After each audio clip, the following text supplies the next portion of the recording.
qaar ka mid ah guddiga dhalinyarada mid ka mid ah beelaha dega gobolka Awdalaya waxay casho sharaf ku maamuseen xildhibaanada golaha deegaanka ee degmada Boorama iyo maayirka iyo ku-xigeenka cusub ee isla degmadani Boorama. Casho sharaftani oo ay goobjoog ahaayeen dhammaanba xildhibaanada kala duwan ee golaha deegaanka ee degmada Boorama ayay dhalinyaradani ugu talagaleen in ay ugu hambalyeeyaan sheegaana in ay hiil iyo hoob la garab joogaan mudanayaasha cusub ee degmada loo soo doortay ayaa waxa ugu horeyn halkaasi ka hadlay guddiga waxaan joognaa magaalo bulshadeedu aad u badan tahay degmooyinka ay maamulshahay badan yihiin inta talada u haysaan ay saddex toban qabtahay waa hawl marka dhacleego aad u culus waxaanu talahaan go'aansanay kulley dadku inta badan sheedaan baa la iska duceeyaa waxaan idhi idinkoo soo jooga u duceeyo oo si u muujiya taageero inaad garab joogtaan waxaan ognahay degmooyinka iyo magaalooyinkaba inaanu xildhibaan aanu noqon karin qofka buuxin kara howlaha degmada yaalla haddaanay bulshadu la shaqayna ay dhiman karto gaab ama gaabis badan dhiman karo waxaan noo go'aansanay dhinac ahaan garabkaygani inaan noqonno dadka ugu horreeyna garab joogsanaya kulley barnaamijka aad baan u soo koobnay waxaan aad ugu soo koobnay inaan si yaroo kooban aan idiin idhaahno hambalyo laakiin waxaan cashada ugu soo koobnay waxaan nidhi fariinta u soo kooba kuna idhaahda waaniyo nimayaho waa dadaasheen gebigiinnu maayarbadoo doonaysana ninunbaa noqday laakiin ninka noqdayna aan ku hambalyayno aan hawshana la garab istaagno intiina kalena idhaahno hawshii aad soo gasheen iyo tacabkii ilaahay jasaayigayga ha idin siiyo dadkii idin doortayna dee kuwo wax ku soo celiyo hawshii a u doorteen qabtay ilaahay idinka dhigo waxaananu idin odhan lahaa uun kulley magaalada Boorama marka saa loo eego waa magaalada dalxiiska ee dadka Soomaaliland jooga oo dhan jecel yihiin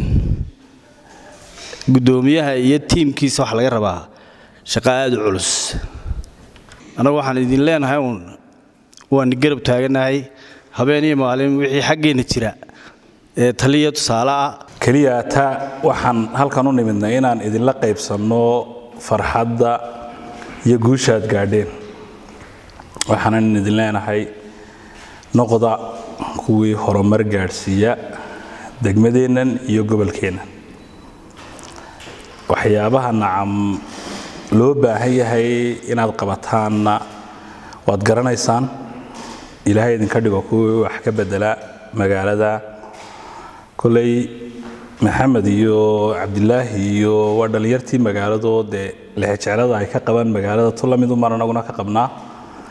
idinla dareen baan nahay wixii caqabada idinku hor yimaada idinla qaban karno idinla qabanaynaa taasi waa naga ballan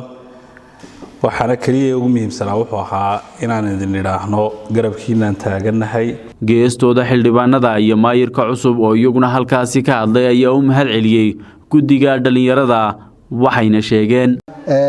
inamada xafladda qabtay kulley hambalyay noo soo gudbiyeen annaguna mid gaara ayaanu u sii gudbinaynaa cidda sida gaarka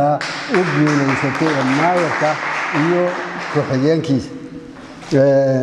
waxaan leeyahay hadda ma kala lihiin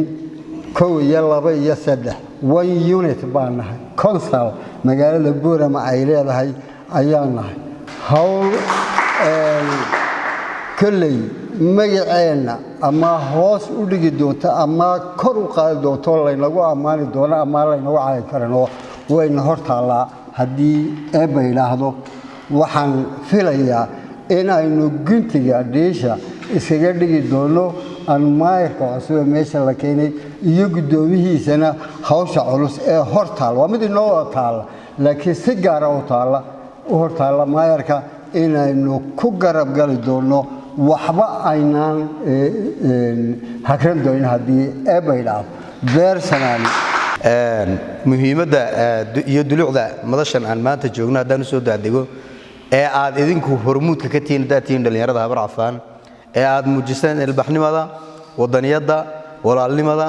iyo in dadku ay yihiin isku duubnida iyo wadajirku waxa kaliya wax lagu noqon karo waa mid aad ku ammaanantiin ummadda inteeda kalena aad kaga horeysaan hambal ayaan idinkan ilaahay aad iyo aadna ugu mahadsantiin annaguna insha Allah taala waanu garanaynaa abaalkiina waanu ogsoonahay xasuusta iyo qiimaha iyo sharafka iyo karaamada aad nagu hambaliyeyseen ee aad nagu sharafteen ee aad nagu soo dhaweyseen ee aad nagu ducayseen way idinka gudoonay walaalayaal waana ku mahadsantiin mar labaad iyo mar saddexaad marti sharaftaad nagu marti qaadeen maamuuskaadna maamuusteen waniga mahad celinayna waxaan leenahay Allah niga jisaysiyo waxaad gudateen waa waajibkiinii markaad xildhibaanada cusub marti qaadaysiin aynana ku yaraantii wada ciyaari jirnaan kamid ahay taa macnaheedu waa walaalkiin iyo walaalihiin baad marti qaadeen waad mahadsantiin maalna inta kadib kullay golo cusub baan nahay bulshadu wax cusub bay naga rajeynayaan waxaan ilaahay ka baryayaa horta waxa la naga rajeynayo kuwii fuliya inaan noqono waayo dadka qaar baa waxay ku sheekaystaan dad aqoonyahanaa soo baxay dad dhallinyaraa soo baxay dad saad imika sheekaynayseen dadkii magaalada ku dhashay ayaa soo baxay taa macnaheegu waxa laga rajeynayaa wax fara badan waxaan rajeynayaa insha Allah inaanu noqono kuwii buuxiya wax walba Ilaahay ku xiran yihiin bidnillaahi kariim anagu dadaalena kullu insha Allah waxaan rajeynaynaa maayir iyo maayir ku-xigeenka cusub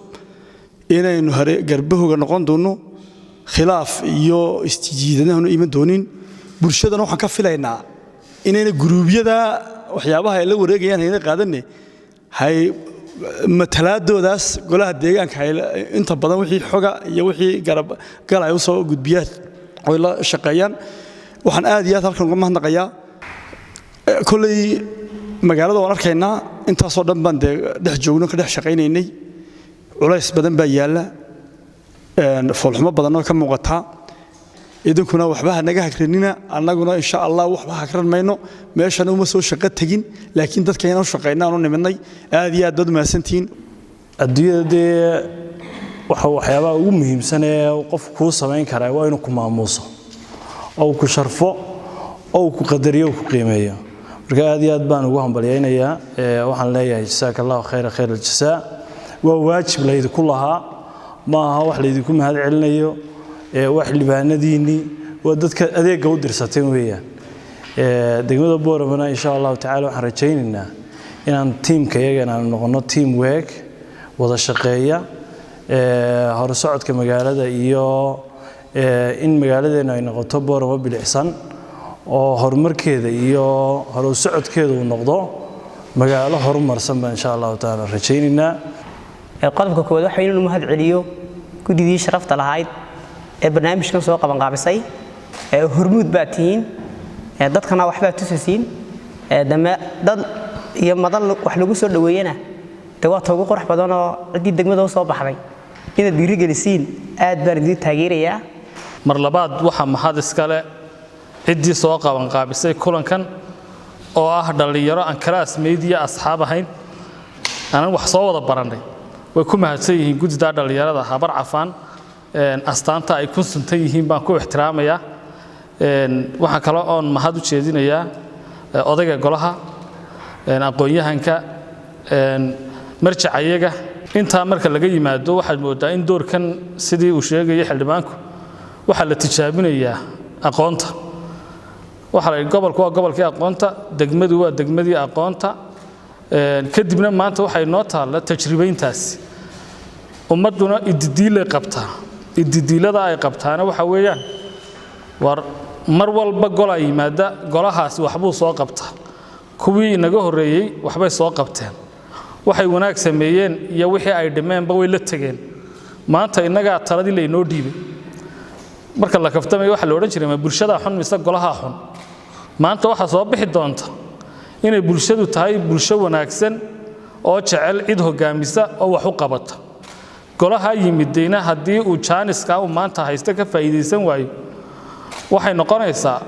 in ummadii cid dan kalihi aanay jirin insha Allah waxaan rajaynaynaa in aanu noqonin kuwaasiya aanu noqono kuwa rajada ummaddu qabto ka run sheega waxaan dareemaynaa in ummaddu ay diyaar u tahay cidii wax u qaban lahayd tartankii wuu soo dhammaaday maanta waxaanu nahay 13 xildhibaan oo golaha deegaanka degmada Boorama mas'uuliyad gaar ah aniga iyo ku-xigeenkana sii saaran waa mas'uuliyadda naloo igmaday walaalahayna way nagu barbar taagan yihiin waxaad moodaa inta badan in laga hadlayay sidii loo horumarin lahaa magaalada Boorama waxaan ahay meeyarka magaalada Boorama mas'uuliyad gaar ah iga saaran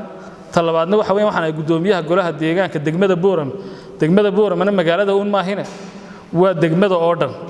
taasina waxa u baahan tahay haddii awal lagu mashquuli jiray magaalada Boorama oo wadooyinkeega iyo leydhkeega iyo nadaafadeeda aad tidhaahdaan intaasaan idin xil saarnay mas'uuliyaddu intaa way ka ballaaran tahay